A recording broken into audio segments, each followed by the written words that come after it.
Ayan. Anong ginagawa ko dito sa 7-Eleven sa Vietnam?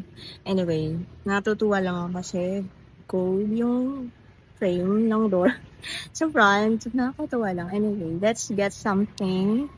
Let's see what I can get. Ayan, so I've been here before and na-curious ako dito siya. Like, package na nila. It's with coffee and yung milk na in-mix na. Banana flavored milk. And then, this vanilla flavored Americano. So, try natin yung mix kung masarap. So, yeah, pay na natin.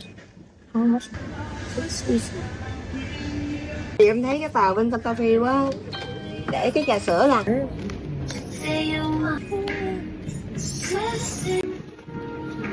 Ates. Kasi wala tayong gunting.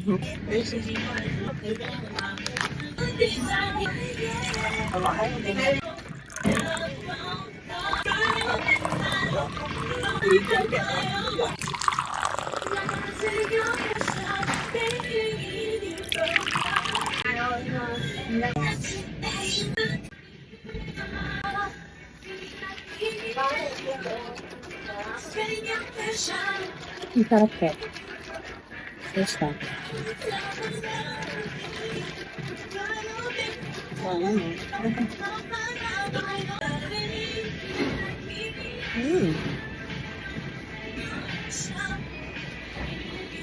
Okay siya, actually. Kung nakakain ko yung mostly yung banana milk. Hanap na konting milk na yung nilagay ko kasi medyo strong yung ko. Kaya lang, something new to do here in Vietnam.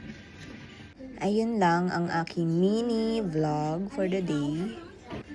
Actually, ito na yung routine ko. Like, before mag-start ng work, labas, and then get a coffee or breakfast.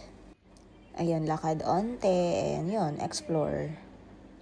Ayun, para siyang a day in my life in Vietnam. Ayun lang. Thank you for watching. Bye!